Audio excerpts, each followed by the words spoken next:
Hello all, today we are going to see Amazon CloudFront. What it is, how we are going to work with it, we will slowly see. So, Amazon CloudFront is nothing but it is a content delivery network service provided by the Amazon Web Services. So, whatever contents you are uploading on the cloud, whether it could be an image, it could be some files or it could be some video which you can see when you request for these contents, you can see it using Amazon CDN, Amazon CloudFront, which will manage your delivery properly. So, it helps in delivery content. So, your content could be, as I said, it could be web pages,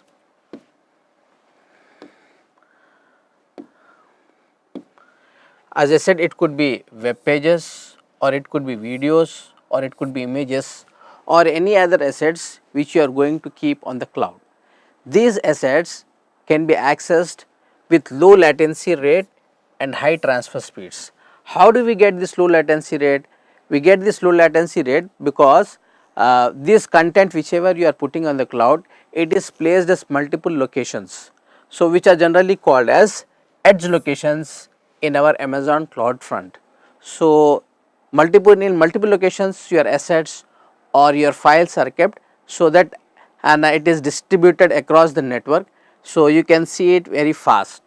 So, how do you get that it was fast? Because whenever you request for some content, CloudFront serves it from the nearest edge location, reducing the distance travel and improving the performance. So, how it is done? Slowly see, we will learn by one. Next. So, if the content is present at that location, so it will be having low latency rate and you can access your content very fast, you can see your content very fast. Suppose if it is not present at the nearest edge, this CloudFront, Amazon CloudFront will check for that content in your actual location or user where you have kept your objects, that is nothing but Amazon S3 bucket, or it could be a media package channel, or it could be an HTTP server or a web server where you have kept. So, reliability, because of this, as the contents is kept at different locations or multiple locations, reliability and availability becomes faster. So, as this copies are present everywhere at multiple edge locations, your data will not be lost, it will be reliable and it will be available, so that you can access it fast. So, if you see this diagram, how this Amazon CloudFront work, you will understand. So, there are 5 steps involved in this. First thing is, you will try to keep your content at a location, or those are called as origin servers, where you are going to keep your assets like your web pages or your videos or your images. So, you are going to keep it at some location in the cloud, those are called as origin servers. First thing you will do that. Next, you are going to upload your contents in that locations. So, first you create this location, and second step you are going to keep your contents in this location, which are called as objects. Next, once this is done, Amazon CloudFront, you will create a web distribution. So, it will tell and you will create the domains or where it is going to be kept with the help of CloudFront, that is done. Next, it will create a domain name. So, this name is distributed along the network, and whenever you request with the help of this domain name, this your distribution configuration is sent to edge locations, and from there you can access your content. So, this is what 5 steps. If you go step by step, you will see each step. First step, that is what I have said, you specify the origin servers. Origin server is nothing but the location which we are going to take to keep your content. So, it could be Amazon Elastic Cloud thing, or it could be a server wherein you can keep your contents, which is also called as custom origin. So, if you are serving content over HTTP, your origin server is either Amazon S3 bucket or an HTTP server, which is also called as web server. So, from these servers, CloudFront gets your files, which will then be distributed from CloudFront edge locations all over the world. So, first you are going to specify, the first step is you are going to specify the location or the origin servers where you are going to keep your contents, which is nothing but objects. So, first step is done. Next, second step is you are going to upload your files. As I said, in this origin servers, as I said, your files could be web pages, or it could be images, or it could be image files, but can be anything that can be served over HTTP. So, if you are using an Amazon S3 bucket as an origin server, you can make these objects in your bucket publicly readable, so that anyone who knows the CloudFront URLs for your objects can access them.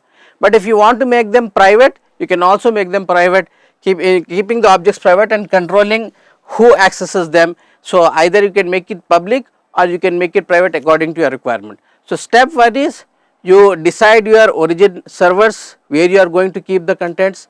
Second thing is you are going to upload your contents in those origin servers. Third thing is, as I said, the third step is you create a CloudFront distribution which tells CloudFront which origin servers to get your files when user requests your files. So, when user is requesting some file, as my contents are available at different data centers. So, my data is at America center and I am accessing it from India. So, this now when you request for some content, this Amazon CloudFront tells from which origin or from which server data center you are going to get the data. At the same time, you specify details such as whether you want CloudFront to log all requests or whether you want the distribution to be enabled as soon as it is created. Either you can get the whole content at a time, or step by step you want the contents, you can have that. This is the step 3. Next we are going to step 4. Step 4 is nothing but it will assign some domain name, as we have seen in the diagram. If you see step 4, it is to assign some domain name for your Amazon and for your contents, where the contents are kept, some domain name is assigned. So, for your new distribution that you can see in the CloudFront console, or it is written as a response to programmatic request. Means what? For example, you can give an API request and you can get the distribution location. If you like, you can add an alternate domain name to that to use instead. So, this is the step 4. Next we are going to step 5, sends your distribution configurations. The content is not sent, but where that content is located, those edges where that your content is located, that is sent. Edge locations or points of presence where your actual data is kept, that sends your distribution configuration is sent, and geographically it is dispersed around different data centers which are available.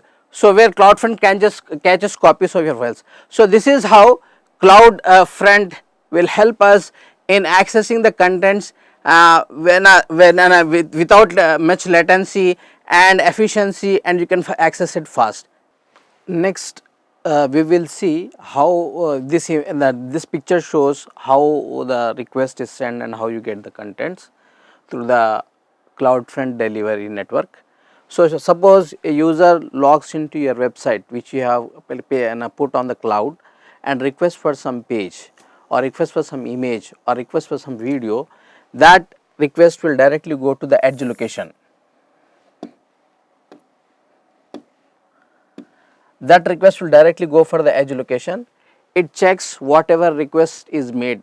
If that request is available, when DNA routes, if that request whatever is requested is available on the edge location, it will be created, that object is seen and it will be sent back to the site.